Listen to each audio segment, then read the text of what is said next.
La valeur d'un avion se mesure aujourd'hui à sa polyvalence, à sa capacité à remplir plusieurs types de missions.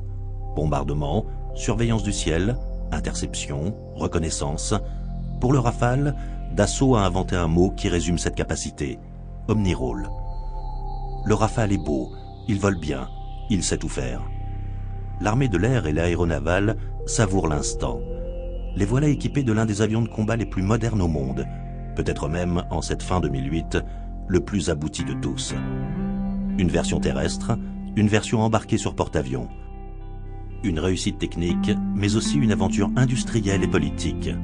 Petit retour en arrière. On est en France, à la fin des années 70. L'armée de l'air rêve d'un biréacteur, synonyme de puissance. Une évidence s'impose.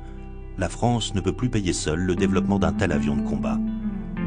Dès 1978, commencent les grandes manœuvres entre la France, la Grande-Bretagne et l'Allemagne.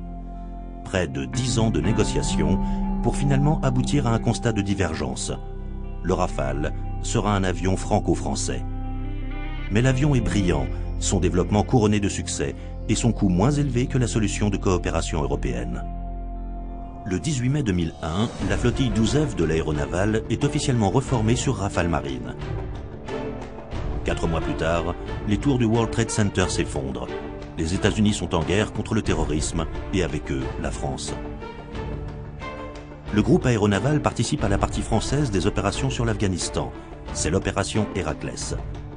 Plusieurs appareils sont embarqués sur le porte-avions Charles de Gaulle qui croise en océan Indien avec la Task Force américaine. Ils font leurs premières dents en participant à la défense aérienne des navires français. Les années suivantes, les marins continuent de faire leur gamme avec les avions qui acquièrent progressivement de nouvelles capacités. Le standard F1, synonyme de capacité RR complète, est atteint en juin 2004.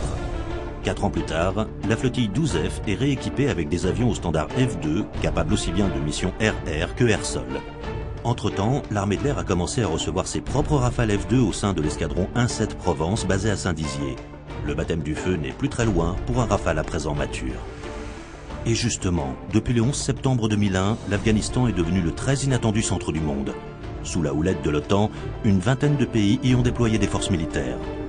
La France participe au combat avec un contingent de plus de 2500 soldats, appuyés par 3 hélicoptères de manœuvre et 6 avions de combat placés sous la surveillance des commandos de l'air.